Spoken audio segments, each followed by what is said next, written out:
Le mouvement du mental de l'homme est équivalent à la manifestation électromagnétique de ses cellules. Donc, il représente ultimement la conscience de ces cellules. Et la conscience des cellules de l'homme est un monde en lui-même. La conscience des cellules de l'homme est en elle-même la représentation cosmique de son macrocosme.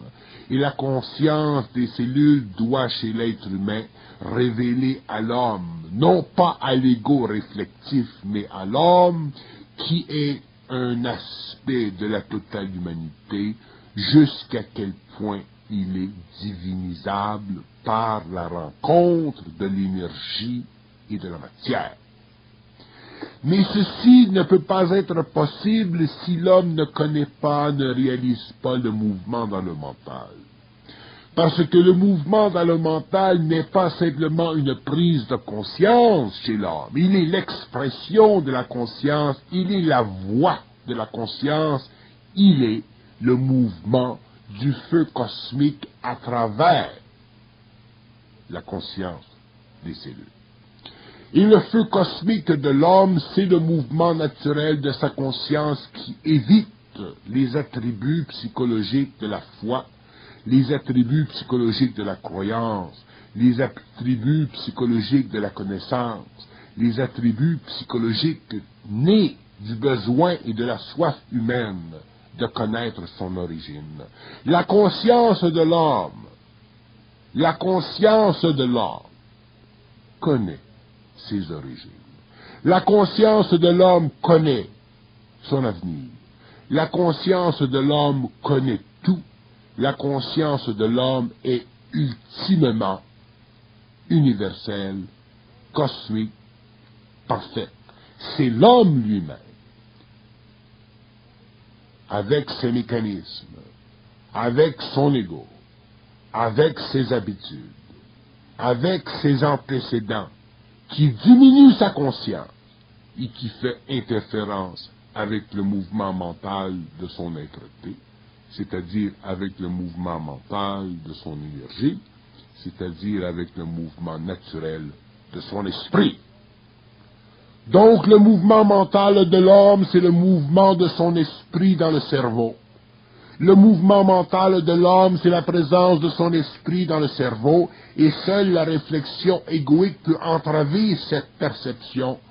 Seule la réalisation créative d'un mental diminué dans l'égocentricité psychologique du moi peut vibrer à cette réalité, peut entrer dans le temps de cette réalité, peut participer à cette réalité jusqu'au jour où l'homme libéré de la matière entrera en fusion totale, éternelle avec cette réalité. Donc l'homme a besoin de connaître des choses qui ne font pas partie de sa conception humaine de la vie. L'homme a besoin de connaître des choses qui ne font pas partie de la solution psychologique de son moi face à la vie. L'homme a besoin de connaître des choses qui font partie ultimement de l'aspect cosmique de son essence. Et pour ce, il doit se rendre à l'évidence de la nature créative et réelle du mouvement dans son mental. Et pour se rendre à l'évidence du mouvement dans le mental, il doit prendre conscience de son être-té. Prendre conscience de son être-té veut dire graduellement s'habituer à contrôler, à dépasser les limites psychologiques que lui traduit l'ego constamment à cause de l'émotivité dans le mental. Si l'homme veut en arriver un jour à composer avec la matière, à tous les niveaux, s'il veut un jour réellement redonner aux prophètes ce qu'ils ont reçu, c'est-à-dire la gloire d'être bienveillant par rapport à l'humanité, il lui faudra commencer à comprendre comment se constitue la connaissance, comment se constitue le savoir, comment se constitue l'être-té, comment se constitue la présence, Comment se constitue un aspect de l'absolu dans l'homme? Comment se constitue le dialogue entre l'infinité et la matière? Comment se constitue le temps? Comment se déchire le temps? Et comment l'homme parviendra inévitablement à déchirer le temps de son inconscience pour entrer dans le temps de sa conscience? Vive le mouvement dans le mental, vive le mouvement du mental, est tellement important pour l'homme qu'il constitue en lui-même la preuve de sa réalité. La réalité humaine, la réalité future de l'homme, la conscience de l'homme, son principe cosmique manifesté sur le plan matériel, sera d'abord perçu à travers le mouvement de son mental.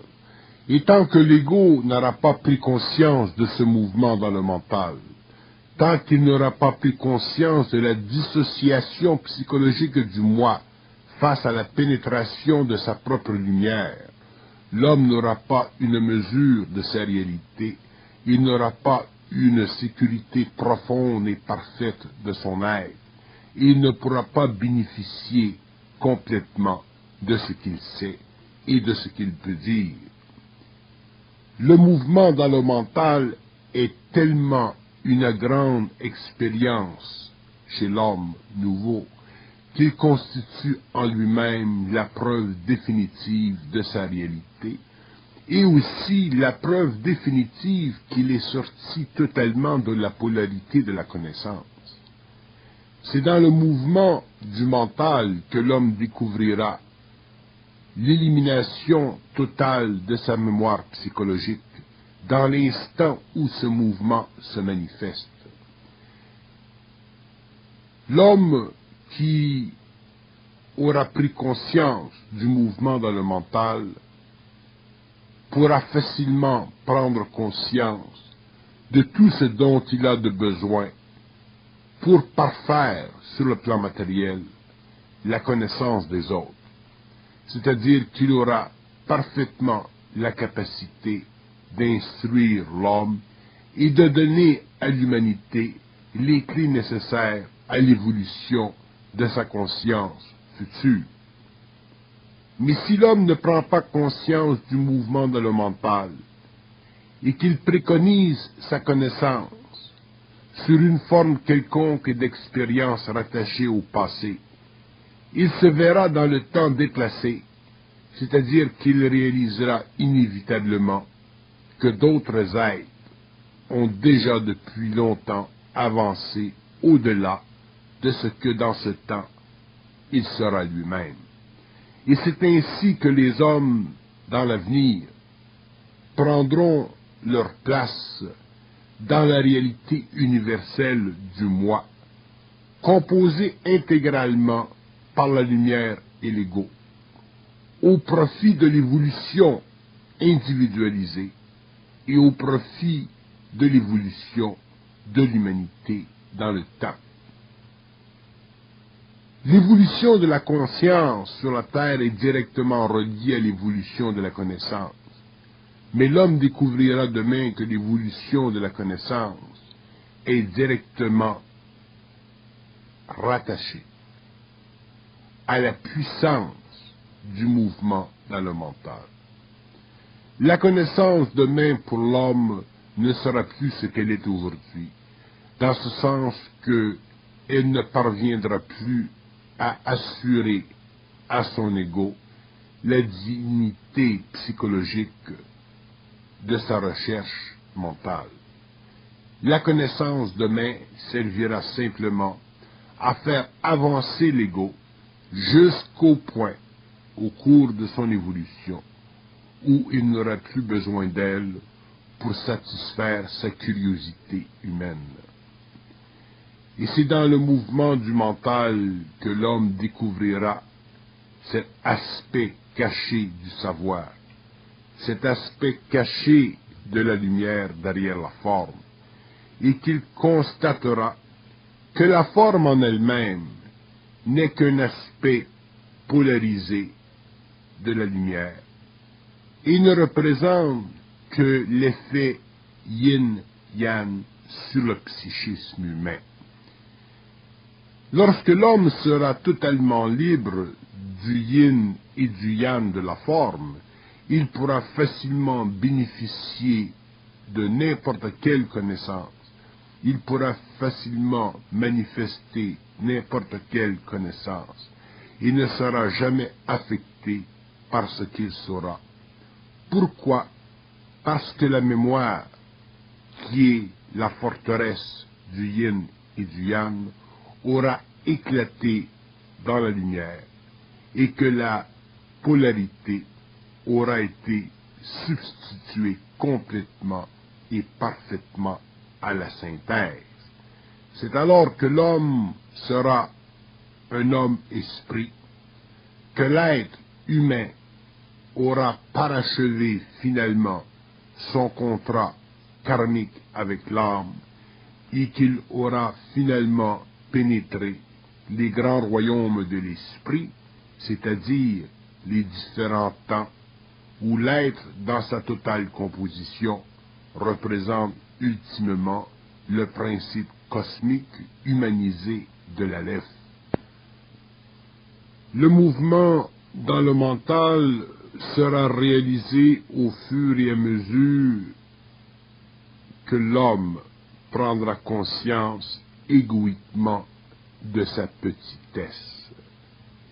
Et plus l'homme dépassera cette illusion, plus l'homme rejettera cette illusion, plus il sera forcé de plonger dans le mouvement de son mental et de ressortir finalement dans la grandeur croissante de son intelligence créative. Si l'homme ne réalise pas sa petitesse, il ne peut pas réaliser sa grandeur. Mais d'un autre côté, à partir du moment où il a réalisé sa petitesse, à partir du moment où il a compris qu'il est en effet un petit homme et que cette petitesse est totalement illusoire, totalement factice,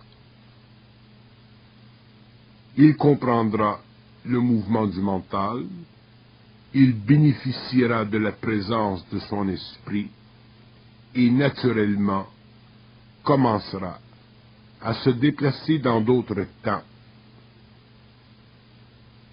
pour comprendre éventuellement que la nature humaine n'est pas ce que l'homme, pendant l'évolution, a cru être, mais que la nature humaine est et représente la totalité des possibilités que l'homme peut, à volonté, projeter dans un avenir certain, dans la mesure où il est capable de vivre le mouvement de son mental lorsqu'il projette l'avenir de sa propre réalité ainsi que l'avenir de l'humanité.